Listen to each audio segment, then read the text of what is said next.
आज हम ऑपरेशन सफेद सागर को एक्सप्लेन करने वाले हैं, जो 1999 के कारगिल युद्ध के दौरान भारतीय वायुसेना द्वारा चलाए गए एक वास्तविक सैन्य अभियान पर आधारित कहानी है।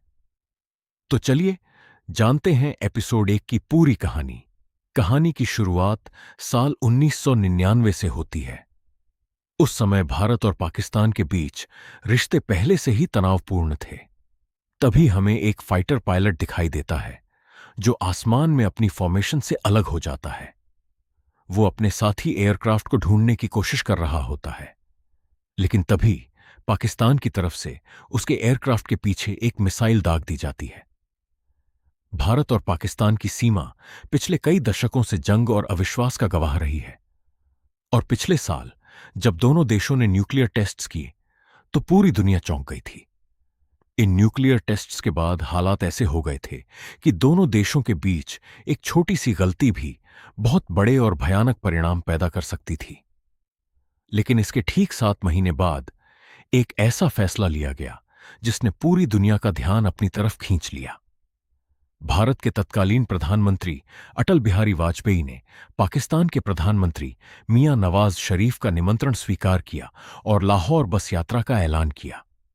इस पहल का मकसद दोनों देशों के बीच तनाव कम करना और आपसी संबंधों को बेहतर बनाना था। लेकिन इसके बावजूद एक सवाल अभी भी बना हुआ था।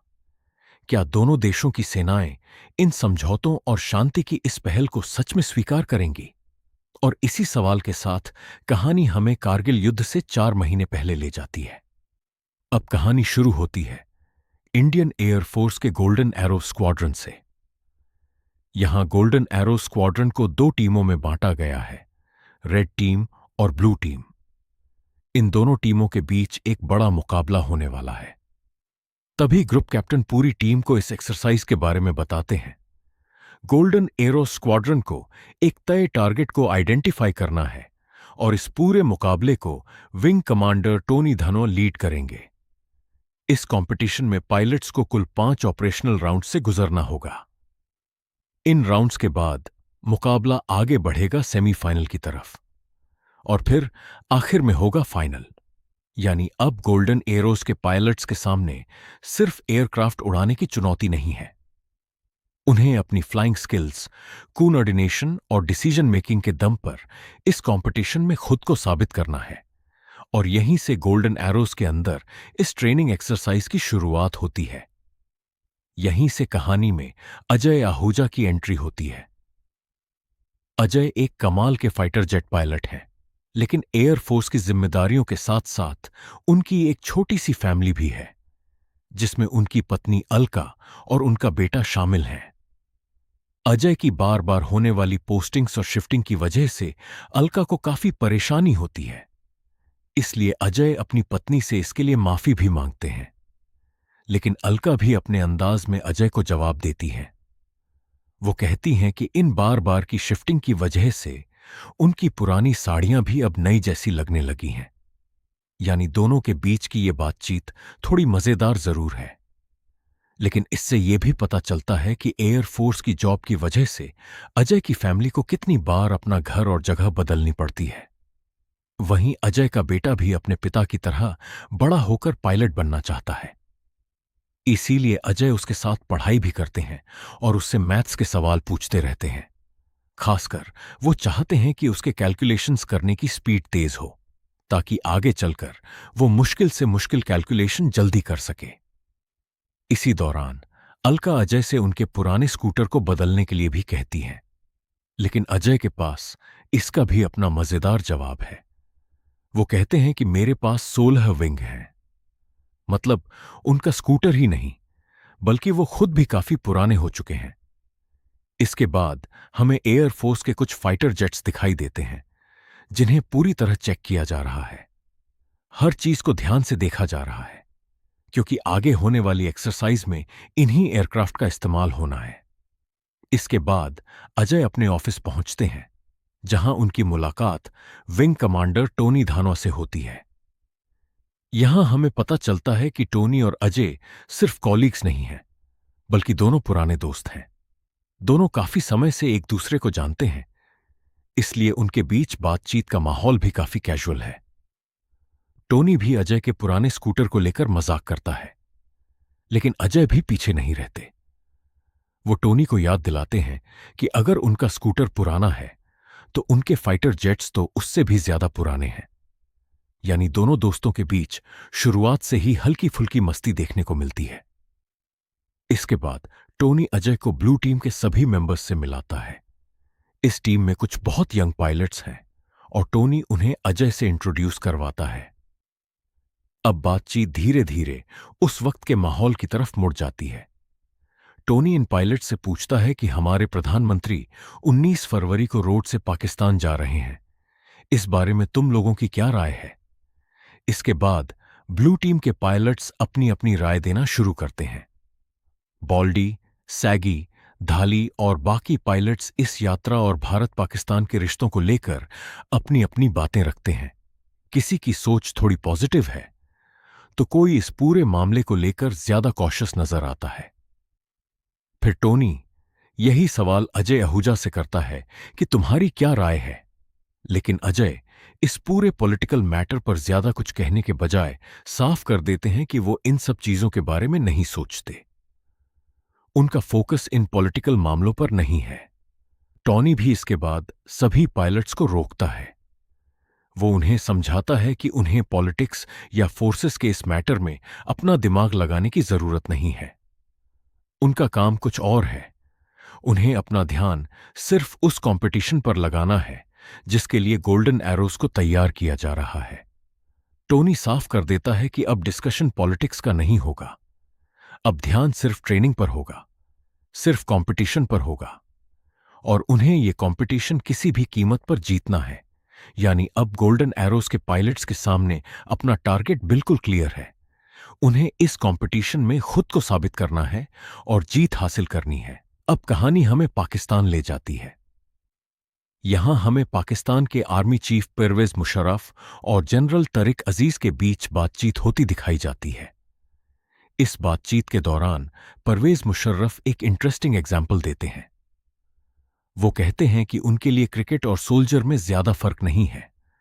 उनका इशारा इस तरफ होता है कि जैसे एक क्रिकेट टीम को वर्ल्ड कप जिताने के लिए पूरी तैयारी और स्ट्रैटेजी की जरूरत होती है, उसी तरह अगर पाकिस्तान को कश्मीर हासिल करना है तो उसके लिए भी एक मजबूत स्ट्रैटेजी बनानी होगी। इसके बाद मुशर्रफ बताते हैं कि हर साल सर्दियों के दौरान भारत और पाकिस्तान की सेनाएं इन बर्फीली पहाड़ियों वाली ऊंची पोस्ट से नीचे चली आती हैं, लेकिन इस बार उनका प्लान अलग है। वो कहते हैं कि इस बार पाकिस्तानी जवान अपनी पोस्ट से नीचे नहीं आएंगे, बल्कि वो आगे बढ़ेंगे, एलओसी पार करेंगे और भारतीय पोस्ट्स पर कब्जा करने की कोशिश करेंगे। यानी इस बार उनका मकसद सिर्फ अपनी पोजीशन बनाए रखना नहीं है, बल्कि एलओसी पार करके आगे बढ़ना और स्ट्रैटेजिक पोस्ट्स पर कब्जा करना है। लेकिन जनरल तारिक इस प्लान की गंभीरता को समझते हैं।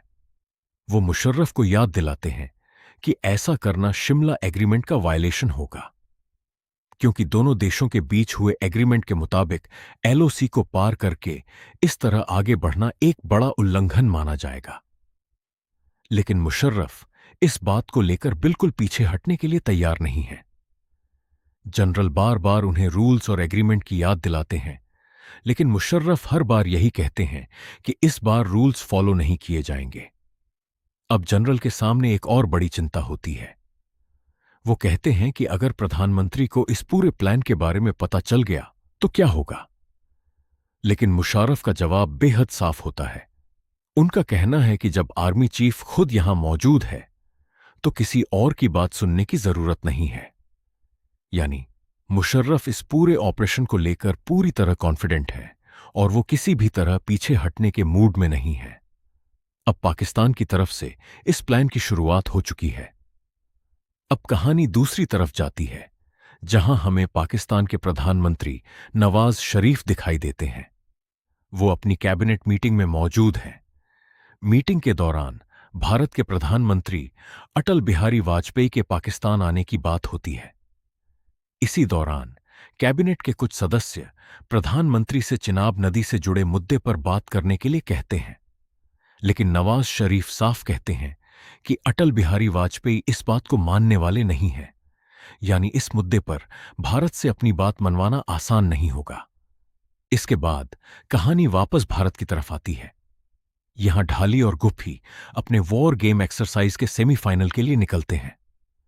दोनों बेहतरीन फाइटर पायलट्स हैं और पिछले 1 साल से पार्टनर्स की तरह साथ प्रैक्टिस कर रहे हैं।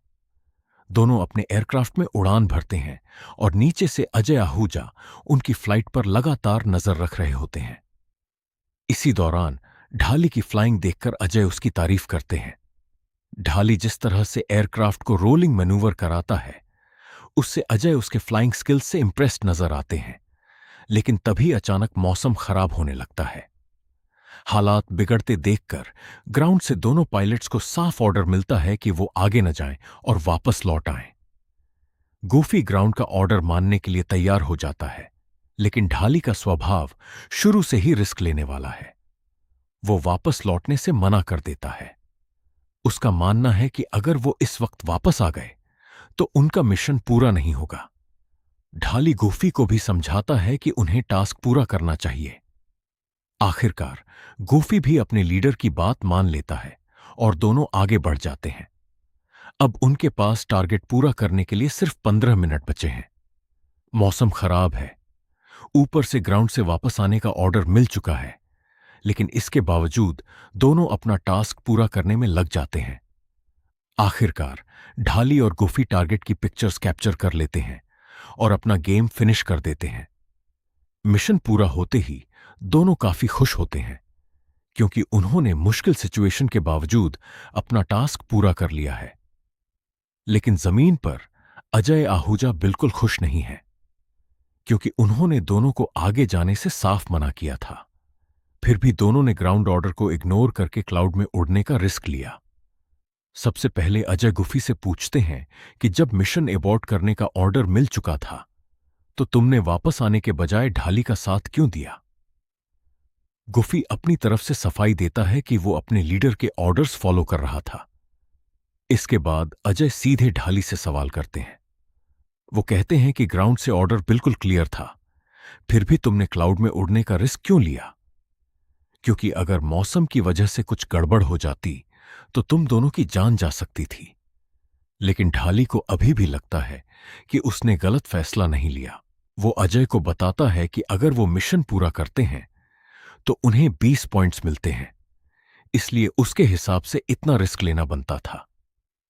ढाली की ये बात सुनकर अजय उससे बिल्कुल सहमत नहीं होते।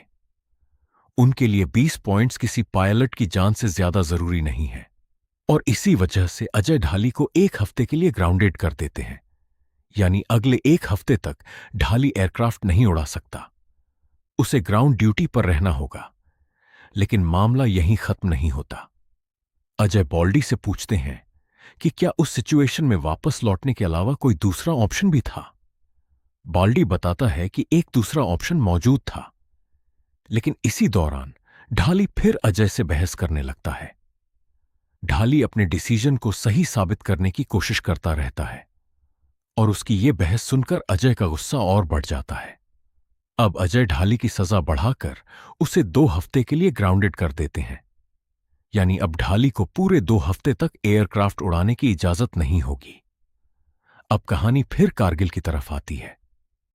यहां कुछ पाकिस्तानी सैनिक भारतीय पोस्टों की तरफ आगे बढ़ते हुए दिखाई देते हैं। जैसे जैसे वो आगे बढ़ते हैं, उन्हें एक के बाद एक कई भारतीय पोस्ट मिलती जाती हैं और वो उन पर कब्जा करते जाते हैं।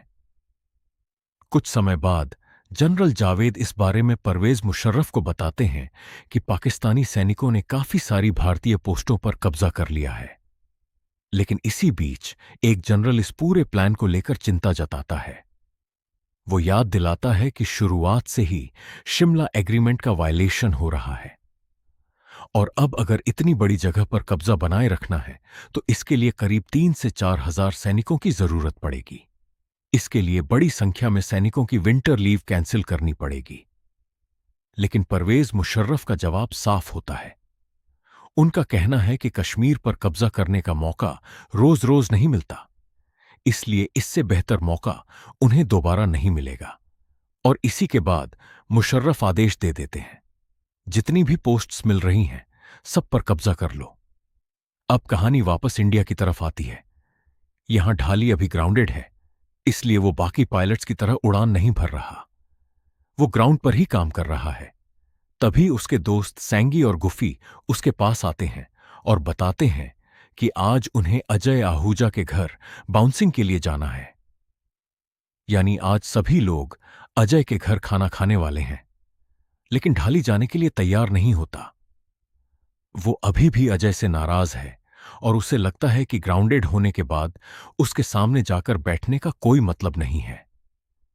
लेकिन उसके दोस्त उसे समझाते हैं कि अगर वो अजय को अपनी बात समझाकर मना नहीं सकते तो कम से कम उन्हें थोड़ा परेशान तो कर सकते हैं। ये सुनकर ढाली भी उनके साथ जाने के लिए तैयार हो जाता है। इसी दौरान हमें बाल्डी की पर्सनल लाइफ के बारे में भी पता चलता है। उसकी गर्लफ्रेंड माधवी है और वो बाल्डी से कह रही है कि दोनों को घर वालों से छिपकर शादी कर लेनी चाहिए, क्योंकि माधवी के घर वाले उसकी शादी कहीं और करने की तैयारी कर रहे हैं। लेकिन बाल्डी इस सिचुएशन को लेकर अभी पूरी तरह क्लियर नहीं है। इसी बीच बाकी सारे दोस्त भी वहां आ जाते हैं और बाल्डी को भी अपने साथ बाउंसिंग के लिए चलने के लिए कह देते हैं। और फिर सभी लोग अजय आहूजा के घर पहुंचते हैं। घर पहुंचते ही अलका सबको देखते ही टोक देती है। वो कहती हैं कि तुम लोग आज बहुत देर से आए हो। पिछली बार जब आए थे तब तो इससे काफी पहले पहुंच गए थे। इसके बाद सब अंदर आते हैं और सोचते हैं कि अब आराम से बैठेंगे, बातें करेंगे और खाना खाएंगे। लेकिन अलका ने उनके लिए कुछ और ही प्लान बना रखा है। वो सबके सामने अलग अलग सब्जियां लाकर रख देती हैं और कहती हैं कि अगर आज उनकी स्पेशल रेसिपी खानी है तो पहले काम भी करना पड़ेगा। अब सभी पायलट्स अपनी अपनी सब्जी चुनते हैं और उसे काटना शुरू कर देते हैं। सब्जियां काटते काटते माहौल काफी कैजुअल हो जाता है और सभी अपने बारे में बातें करने लगते हैं। इसी दौरान अलका उनसे पूछती हैं कि आखिर तुम सबको पायलट बनने का शौक कैसे लगा। इसके बाद सभी लोग एक एक करके बताते हैं कि उन्हें फाइटर पायलट बनने का आइडिया कहां से आया और वो इस प्रोफेशन में कैसे पहुंचे। इस पूरे सीन में पहली बार इन पायलट्स की पर्सनल साइड भी देखने को मिलती है। कुछ देर बाद खाना तैयार हो जाता है। अलका ने पुलाव बनाया होता है और सभी उसकी खूब तारीफ करते हैं। खाना खाने के बाद माहौल काफी अच्छा चल रहा होता है। लेकिन तभी बाल्डी किसी इंपॉर्टेंट कॉल का बहाना बनाकर वहां से जाने की कोशिश करता है। ढाली को लगता है कि वो किसी काम के नाम पर निकल रहा है, इसलिए वो बाल्डी का फोन छीन लेता है और उसे वापस देने से मना कर देता है। इसके बाद बाल्डी भी ढाली का वॉलेट छीन लेता है। दोनों एक दूसरे से अपना सामान वापस लेने की कोशिश करने लगते हैं और बात मजाक से थोड़ी धक्का मुक्की तक पहुंच जाती है। इसी झड़प में ढाली की नाक पर चोट लग जाती है और उसकी नाक से खून निकलने लगता है। ये देखकर अजय आहूजा तुरंत समझ जाते हैं कि मामला सिर्फ मजाक का नहीं है।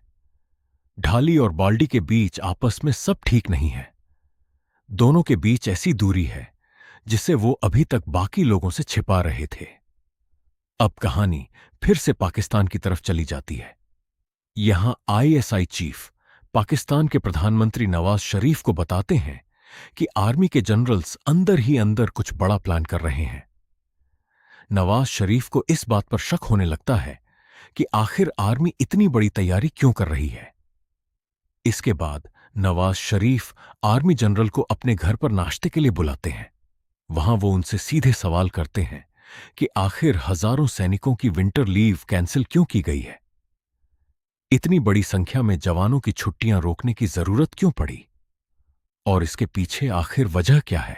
नवाज शरीफ के सामने परवेज मुशर्रफ अपनी तरफ से सफाई देते हुए बताते हैं कि उन्हें खबर मिली है कि मुजाहिदीन मुजफ्फर वैली में घुसने की कोशिश कर रहे हैं। मुशर्रफ कहते हैं कि वो ये सब इसलिए कर रहे हैं ताकि सरहद पर शांति बनी रहे। लेकिन असल में मुशर्रफ जो बात प्रधानमंत्री को बता रहे हैं वो सच नहीं है, क्योंकि इन लोगों को लेकर पाकिस्तान की तरफ से पहले ही एक बहुत बड़ा प्लान तैयार किया जा चुका है। अब कहानी वापस बाल्डी और माधवी की तरफ आती है। माधवी अपने घर से भागकर आ चुकी है, लेकिन उसे बॉल्डी से मिलने नहीं दिया जा रहा। तब वो कहती है कि उसे टोनी सर से मिलना है। इसके बाद उसे अंदर बैठाया जाता है और जैसे ही बॉल्डी को पता चलता है कि माधवी वहां आई है, वो उससे मिलने के लिए दौड़ कर आता है।